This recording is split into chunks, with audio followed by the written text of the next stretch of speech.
Hello guys, welcome to my YouTube channel. मैं हूं आशीष कुमार। स्वागत करता हूं आप सभी का अपने यूट्यूब चैनल में। दोस्तों, आज की जो हमारी वीडियो रहने वाली बहुत ही इंटरेस्टिंग है और आज हम देखेंगे सिक्योरिटी प्रिंसिपल के बारे में। ये जो हमारी सीरीज चल रही है information securities and IT law के बारे में है। तो सिक्योरिटी प्रिंसिपल की डिफिनेशन देख लेते हैं पहले। तो सिक्योरिटी प्रिंसिपल से बेसिक रूल्स और गाइडलाइंस हैं जिन्हें फॉलो करके जो सिस्टम्स होता है, जो कंप्यूटर है, जो मोबाइल है या अदर डिवाइस है और नेटवर्क्स जो होता है उसको डेटा को सिक्योर किया जा सकता है। तो इस तरीके से कह सकते हैं कोई भी नेटवर्क हो, चाहे लोकल एरिया नेटवर्क हो या वाइड एरिया नेटवर्क हो या मेट्रोपॉलिटन एरिया नेटवर्क हो, कोई भी नेटवर्क हो, चाहे पर्सनल एरिया ही क्यों ना हो, तो उस कंडीशन में नेटवर्क आ जाता है। आपका सिस्टम में मोबाइल डिवाइस, लैपटॉप कुछ भी होता है, उन सारी चीज़ों को या डेटा आपका फाइल में हो, पीडीएफ में हो, इमेज में हो, कुछ भी हो सकता है, इन सारी चीज़ों को प्रोटेक्ट करने के लिए या जो सिक्योर करने के लिए जो कुछ गाइडलाइंस हैं या कुछ बेसिक रूल्स हैं जिसको हमें फॉलो करना पड़ता है और उसकी हेल्प से हम डेटा जो है उसको सिक्योर कर सकते हैं या सिक्योरिटी की जो प्रिंसिपल्स है उसको हम इम्प्लीमेंट कर सकते हैं या फॉलो कर सकते हैं। तो चलिए देखते हैं क्या क्या हमारी सिक्योरिटी प्रिंसिपल्स हैं। जैसे कि सेंसिटिव इन्फॉर्मेशंस को अनऑथराइज एक्सेस से बचाना होता है। फिर होता है इंटीग्रिटी में बेसिकली क्या होता है, डेटा और जो सिस्टम है उसको अनऑथराइज मॉडिफिकेशन से प्रोटेक्ट करना है कि डेटा मैंने भेजा और उस डेटा को कोई थर्ड पर्सन जो है सेंटर में बैठ के मॉडिफाई कर रहा है, तो ये नहीं होना चाहिए सिक्योरिटी प्रिंसिपल में। ओके, इंटीग्रिटी मेंटेन होनी चाहिए। मतलब मैंने अगर आपको मैसेज भेजा ना, आपने मैसेज मुझे भेजा, तो उस कंडीशन में मैसेज मेरे और आपके बीच में रहना चाहिए, थर्ड पर्सन उसको रीड ना कर सके। ओके, इसे बोलते हैं इंटीग्रिटी मेंटेन करना। फिर अवेलेबिलिटी क्या होता है, ऑथराइज यूजर्स के लिए रिसोर्स जो है हमेशा एक्सेसिबल रहना चाहिए। ऐसा ना हो कि जब यूजर्स को रिक्वायरमेंट पड़ी एक्सेस करने की तो उस कंडीशन में उसको रिसोर्स ही नहीं मिले, तो ये प्रॉब्लम क्रिएट करेगा। तो सिक्योरिटी प्रिंसिपल में काफ़ी इंपॉर्टेंट है।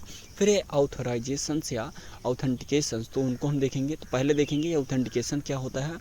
तो ये वेरीफाई करता है कि यूजर्स या सिस्टम वही है जो क्लेम कर रहा है। ऐसा तो नहीं कि कोई भी पर्सन आके किसी का डाटा एक्सेस कर ले, ऐसा नहीं होता है। तो उस कंडीशन में ऑथेंटिकेशंस होता है, चाहे आपको वेरीफाई करने के लिए ओटीपी का यूज़ करना पड़े या पासवर्ड का यूज़ करना पड़े, फिंगरप्रिंट का यूज़ करना पड़े, आइरिस स्कैन करना पड़े या फिर आपको कुछ क्वेश्चन का आंसर देना पड़े। तो ये बहुत सारे मेथड हैं ऑथेंटिकेशंस के। हम जब डीप में पढ़ेंगे इसको तो और भी डिटेल्स में समझेंगे।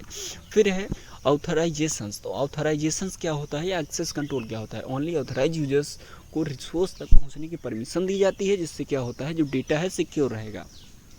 अगर कोई पर्सन मेरी कंप्यूटर सिस्टम को एक्सेस करता भी है, पासवर्ड मैंने उसको बता दिया, तो वो जाने के बाद केवल वही चीज़ एक्सेस कर पाएगा जिसको मैंने उसको अलाउ किया हुआ है। ऐसी चीज़ बिल्कुल भी एक्सेस नहीं कर पाएगा जिस पे मैंने अलग से कोई नया पासवर्ड सेट करके रखा है या कुछ ऐसी सेट कर दी है मैंने चीज़ें जहाँ पे उसको एक्सेस ना मिल पाए। तो उस कंडीशन में क्या कह सकते हैं, एक्सेस की लिमिटेशंस कर दी जाती है, एक्सेस कंट्रोल कर दिया जाता है। फिर नॉन रिप्यूडिएशंस, ये बहुत इंपॉर्टेंट है सिक्योरिटी प्रिंसिपल्स में। तो ठीक है, नॉन रिप्यूडिएशंस होता क्या है, एक्शंस या ट्रांजैक्शंस को डिनाई ना किया जा सके। तो अब देखिए क्या होता है कि बहुत सारे ऐसे लोग होते हैं जो मैसेज या वीडियोस कॉल करते हैं या फोटो सेंड करते हैं, फिर बोलते हैं ये मैंने नहीं किया है। तो नॉन रिप्यूडिएशन का सिंपल सा मतलब ये होता है कि अगर मैंने डेटा किसी को सेंड किया और मैं बाद में ये नहीं कह सकता कि मैंने डेटा उसको नहीं भेजा या मैंने वीडियो या फ़ोटो मैंने उसको नहीं भेजा, तो ये ऐसा इसमें पॉसिबल नहीं है, क्योंकि ये एक मेथड होता है जिससे कंफर्म कर लिया जाता है कि डेटा आपके ही द्वारा भेजा गया था, तो आप उसको बाद में मना नहीं कर सकते। ठीक है, तो ये होता है सिक्योरिटी प्रिंसिपल का बहुत ही इंपॉर्टेंट टॉपिक। कॉन्फिडेंशियल जो होता है वो क्या होता है, data integrity, availability, authentications and authorisations, non repudiations, ये सिक्योरिटी प्रिंसिपल्स के बहुत इंपॉर्टेंट टॉपिक्स थे। और सिक्योरिटी प्रिंसिपल जो था उसका बेसिक रूल्स एंड गाइडलाइंस होते हैं जिसको हमने समझा क्या क्या चीज़ें हैं, और आई होप चीज़ें आपको क्लियर हैं। तो दोस्तों, अगर मेरे चैनल पे आप नए हैं तो चैनल को सब्सक्राइब ज़रूर कर लीजिएगा और बेल आइकन को प्रेस कर दीजिए। मिलते हैं नए टॉपिक के साथ और बहुत ही इंटरेस्टिंग टॉपिक के साथ, बहुत ही डिटेल्स के साथ समझेंगे चीज़ों को। तो तब तक के लिए जय हिंद, धन्यवाद।